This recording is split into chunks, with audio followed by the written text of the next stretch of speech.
right, you ready? Because this is going down. Okay. Are you ready? I'm ready. My mom taught me how to do it. Can I be one of your kids too? From grits to gold and farming to food trucks, how a new generation of Appalachians are reaching back to their roots to show us a brighter road ahead. When you consider culture and biodiversity, they're the same thing. And if you take the culture out of a region, it's like taking the biodiversity out of the region. In this episode of The Food Principle, for 20 years, I've used food as a catalyst to connect travelers with local culture around the world. Yet food does even more than connect us. It also plays a pivotal role in some of our greatest challenges. Now I'm on a quest to learn from leaders in the vanguard of these battles.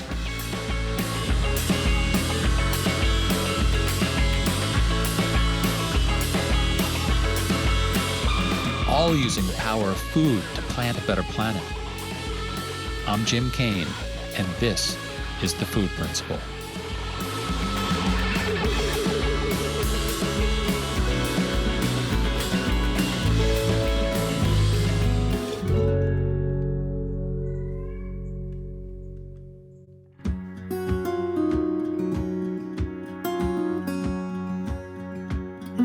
Is it hubris to believe that a taste of stone-ground grits can lead to increased crop resilience? That a family's generations-old meat sauce recipe can showcase Appalachia's hidden potential? Or that a food truck can drive conversations on culture and biodiversity? Or is it simply a renewed sense of pride in the region's deep roots that's now bubbling up in America's original melting pot?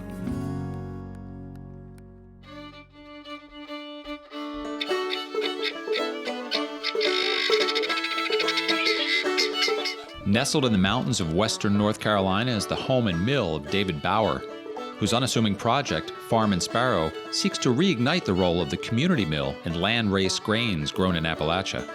David got his first taste of baking while apprenticing for famed oven mason Alan Scott. The chance to bake out of a legendary brick oven first drew him to Appalachia, where he became enamored by the area's small mountain farms. Eventually, he realized his vision for baking bread entirely from locally grown grain, milled in-house and fermented with native yeast. There used to be thousands of mills across the South and in the mountains that processed corn for a handful of families. Where a mill like ours comes into significance is it creates the infrastructure upon which families can again begin cultivating their own corn and have a mill that they can bring it to.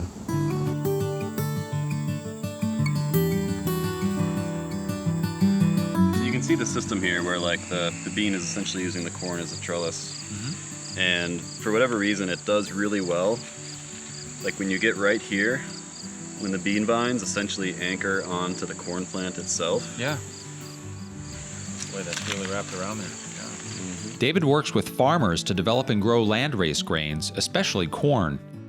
These semi-wild varietals quickly adapt to the local conditions where they're planted, creating a diverse palette of flavors while strengthening crop resilience. The variety is called Tuxpeño. It's the main variety of corn that we've been growing for 6 or 7 years now. It's beautiful, isn't it? It's almost like a rusty orange. And look at that translucent glow to it. I mean, that's health. Gorgeous. We grow these varieties because they're very reflective of the environment in which they grow.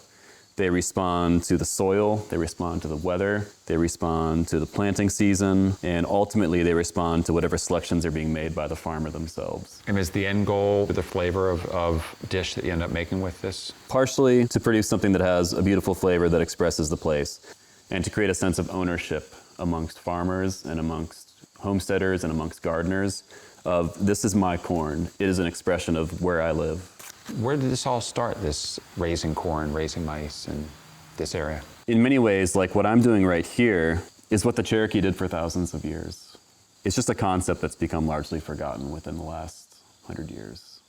Diversity of crops helps with the resilience of the crops in the face of, climate change or disease. Is that something you're focused on as well? We had a farmer that we worked with who was losing like 1 out of every 3 corn crops. As it is every year, Category 4 hurricane blowing in across the Carolinas. I got a phone call from the farmer who was growing the Tuxpeño crop, and he was like giddy with excitement because he said the corn was down in a 3-county area almost completely, except for this crop of tuck spaniel corn, which was standing tall, ankle deep in water. David invited me to prepare some landrace grits and taste the difference for myself. So we harvested a few ingredients from around the homestead and headed to the kitchen. Right out of the chicken, huh? Still warm. Yeah. Just spoon in 1 cup of the grits. Okay. It's gonna sound ridiculous, but it smells to me like popcorn, right? Yeah, toasted. We're kind of bringing out like the toasty qualities of it. Corn has a lot of different flavors. Teaspoon of salt. Then we're gonna add 5 cups of boiling water. When I think of the grits that I've had in the past, they're kind of known for not being very flavorful themselves, but kind of carrying the taste of whatever you throw into it. Usually, vehicle, right. The vehicle, yeah. There's almost an expectation amongst folks that grits themselves are gonna be bland and plain and almost a bit like stale tasting. One way that you can kind of bring out that flavor a little bit while cooking grits at home is to use just a tiny, tiny pinch of baking soda. By changing the cooking liquid into an alkaline, the flavor is gonna be transformed, and you're gonna start to get flavor elements coming out that are more reminiscent of like masa or a tortilla.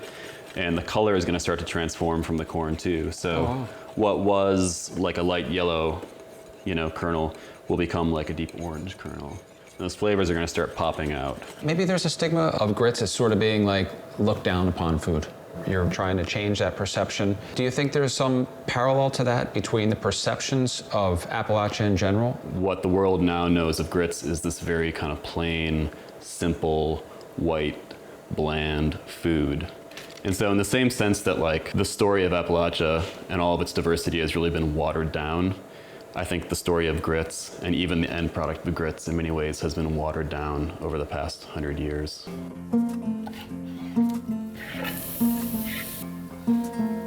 All right, we're ready. Into the pan. It was really very practical for families to grow their own corn on a small scale, process it on the farm, take it to the local mill to get milled, and when they'd come back from the mill, they would have 2 products in their hands, a bag of grits and a bag of cornmeal.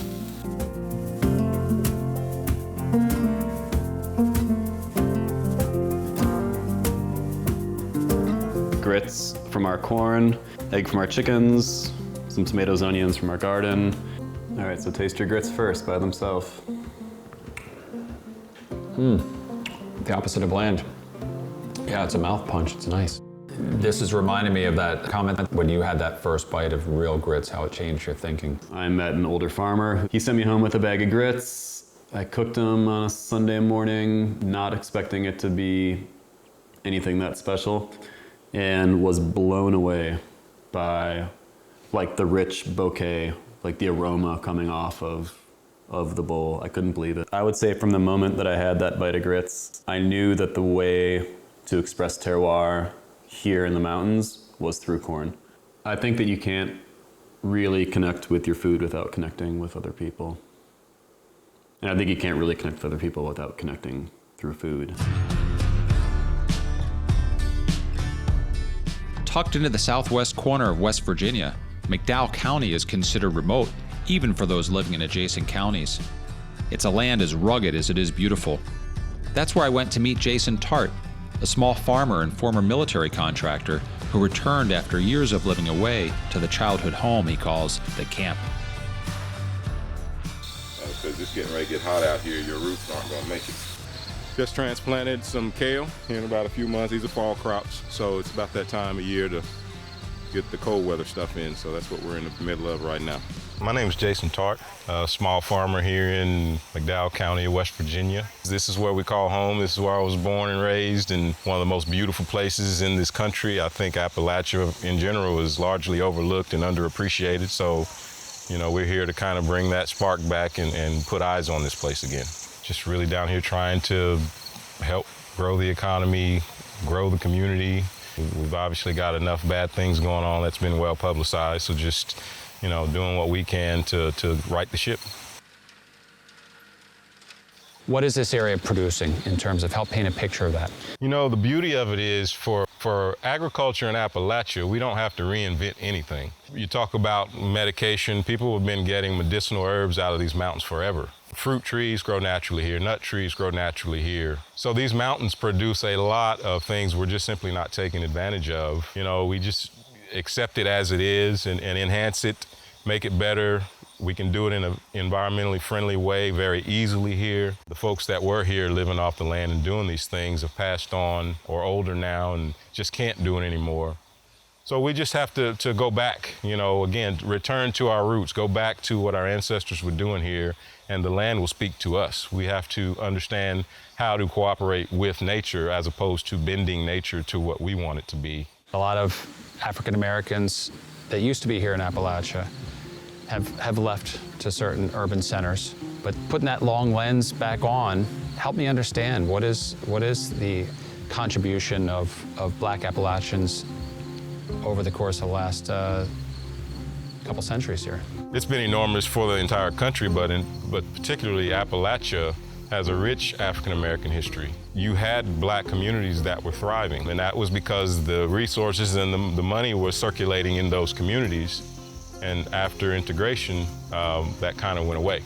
But even African-Americans don't understand that we have ties to this place. We helped build this place. I would love to attract African-Americans, particularly back to this region, because I believe, you know, people for whatever reason don't believe that African-Americans have any ties or influence here, and that's a big mistake. So I'm hoping that, you know, we can attract folks back here and help us to rebuild this. I think diversity, I think inclusion, all of those things are important, and we need that approach to fixing this problem. For Jason and his family, the camp is more than a farmstead. It's the heart of a deep-rooted, multi-generational community where the values of respect, hard work, and generosity are all part of its DNA. When I was a kid, back in those days, we called this the camp. When I was young, racism was very much felt, so this was our safe place of safety. It was a beautiful community, you know, a lot of elderly people around, so respect was big. These folks were strong people, tough people. They lived off the land to the extent that they could. Fruit trees, gardens, hog pens on the hill, chicken coops on the hill, a goat here or there. So they made it happen. They did what it took to survive. They shared, so if someone went hunting and got a deer or something, they would share that with the community here. So that's just how things were back in those days.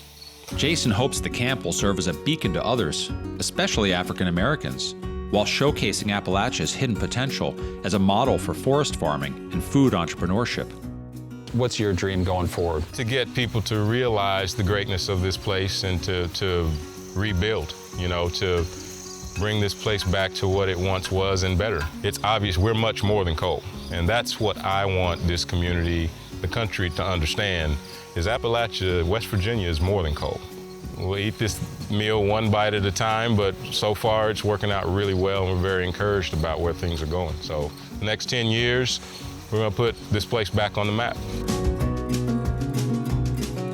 For farmers to fully benefit from the abundance of their land, Jason believes growers can be involved in multiple links of the value chain. That's the inspiration behind Appalachian Gold, brand showcasing Appalachian ingredients, and its first product, Mama's Meat Sauce, a generations-old family recipe and the pride of the camp community. Creator of Mama's Meat Sauce right here. All right, you ready? Because this is going down. Are you ready? I'm ready. I'm ready. My mama taught me how to do it.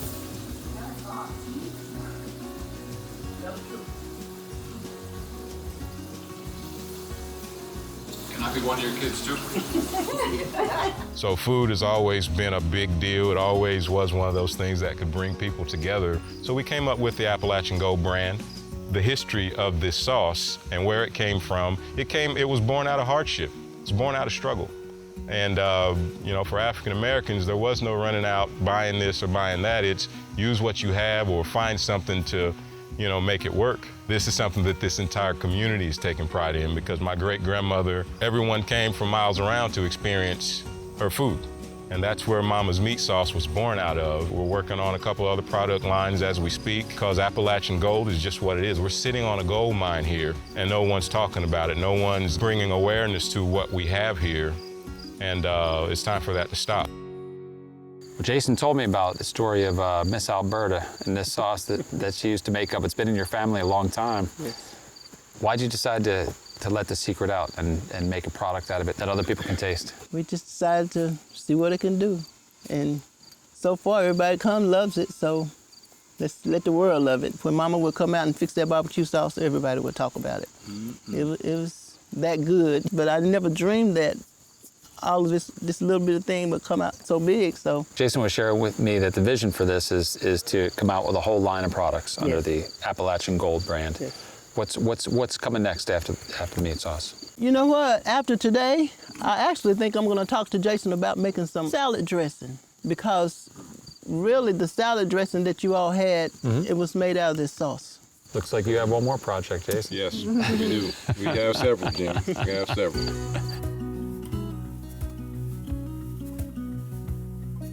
Growing up here, you meet some of the most likable people that you're ever going to meet, but we take pride in that. You know, if you grace our doorstep, we want that to be a beautiful experience for you.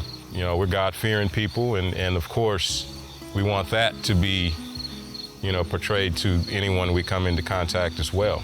Talking it is one thing, but actually showing kindness and love to your neighbor is a very difficult thing to do for most people anymore. And in this case, we're giving folks something to talk about moving forward. So we feel very good about that, and holding on to that part of who we are is just good, generous, family-oriented, loving people. I know you like the chicken. Let's see if you like the sauce. I took a thigh this time. Okay. I'm gonna go all around that chicken. All right, 'cause there's some wings on there too. That's next. Okay, all right then.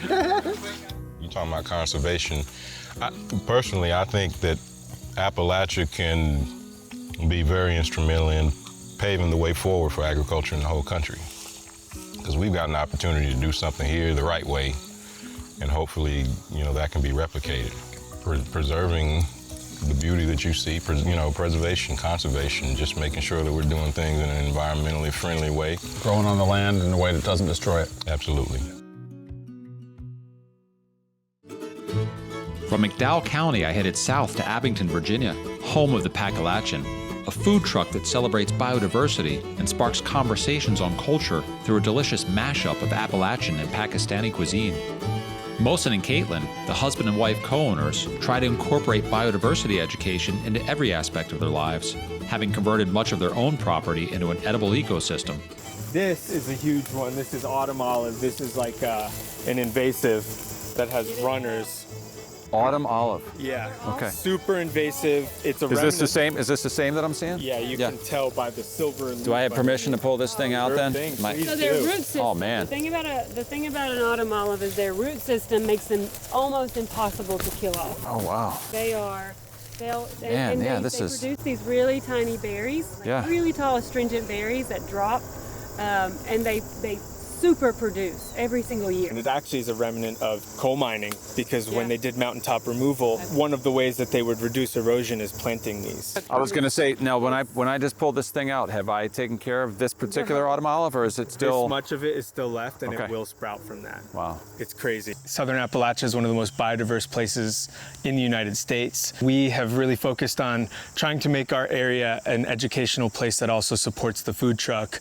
We serve Pakistani and Appalachian fusion food, and we try to source all of our food locally. We just love feeding people in the region that we live in.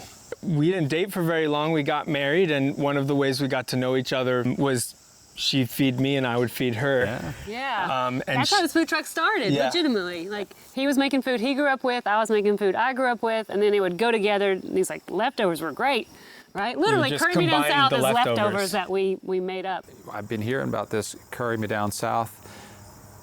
I want to hear more. I really want to try it. Is what I really want to do, to be quite honest. But I want to. Can you guys get granular on what's in there? How do you do it? We said when we started this truck, let's start with this. This is Curry Me Down South, and what that is mashed potatoes and curry. The Packalachian brings an element of unknown to an element of comfort, and that things that around here people eat every day. So it's just enough comfort, just enough, familiarity to try it. Yeah. Right? And it's cool because we're not changing our recipes. We're not making it palatable. We're making it familiar enough. While Caitlin and Mosen prepared their famous curry me down south, I got to try an Appalachian pawpaw, a tropical tasting fruit native to North America that Mosen used to make a lassi, a popular drink in Pakistan. Pawpaws are North America's largest native fruit. They really shouldn't exist. They have like a custardy tropical flavor to them, and they've survived in the hills of Appalachia and going all the way up north into New York for thousands of years. That is a strange combination. It's nice. If you had to almost like a choose two. banana, pineapple. Yeah. I remember when I first read about pawpaws, I must have been like 17, and I said, one day I'll find a pawpaw tree in the woods, I'll stumble upon it. And now it's like I got my own holler full of pawpaw trees that I can find and share them with all our friends. That's good. Our biodiversity is becoming homogeneous because of invasive species. Our business climate is becoming homogeneous because of larger companies coming in the way of very vibrant, interesting places. Appalachian culture at its essence is one of the great cultures of the United States. When we're kind of looking for an identity and we're looking for, especially in food, how can we do it? Yeah. Appalachian culture is one of them. The most powerful way of sort of expressing those roots, that Appalachian pride that you were talking about, why is food the vehicle? I think that idea spans time. People come together for a meal historically throughout time, and it tends to be maybe not the easiest way to bring people together, but the most necessary way to bring people together, because at the end of the day, everybody's got to eat. It's great cultures and great foods have always had a mixture and a crossroads, cross-pollination, right? Sure, absolutely. When you consider culture and biodiversity, they're the same thing. And culture is only made stronger with diversity and supporting what that culture might be. And if you take the culture out of a region, it's like taking the biodiversity out of the region. We work this food truck with our family. It's a 12-foot truck. I mean, you're bumping butts with my grandpa. Like, that's no lie. And to hear him say Pakistani words about what he's serving is the best thing ever. Like, pakoras are up, and we're like, you would have never said pakora. You would have never said the word prior to this food truck. It's amazing to be able to learn about all of these individual cultures and how they all kind of come together in what we now sometimes carelessly refer to as Appalachian.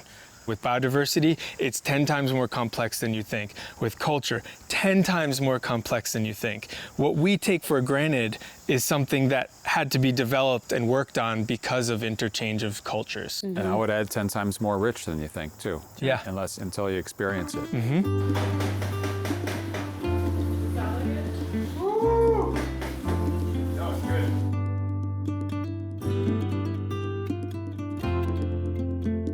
Guys, thanks for inviting me into the kitchen, for inviting me into your home. I'm not going to say much because I really want to taste this, but thank you. You're welcome. Thanks for You're welcome anytime. coming by.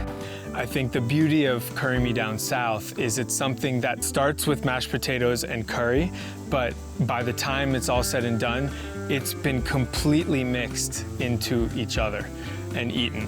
And I think that's a great analogy for how we view this food truck in this region and how we view what we're doing in terms of culture and food and mixing the two.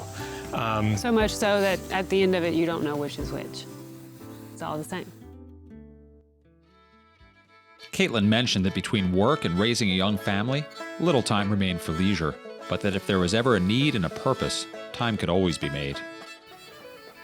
When we heard that our friends at Kane Kitchen in Whitesburg, Kentucky were celebrating their 4th anniversary as a commercial and relief kitchen, and that extra hands were needed to help serve the community, it didn't take long to round up many of the new friends we met in Appalachia, who each made the 2 to 3 hour drive to pitch in.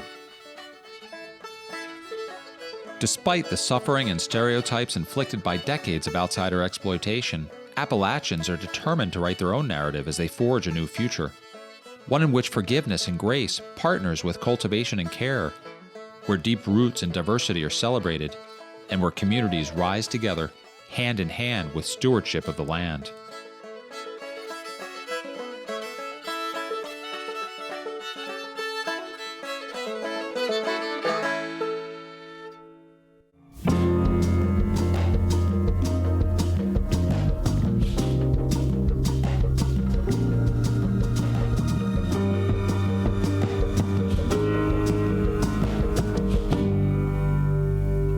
you.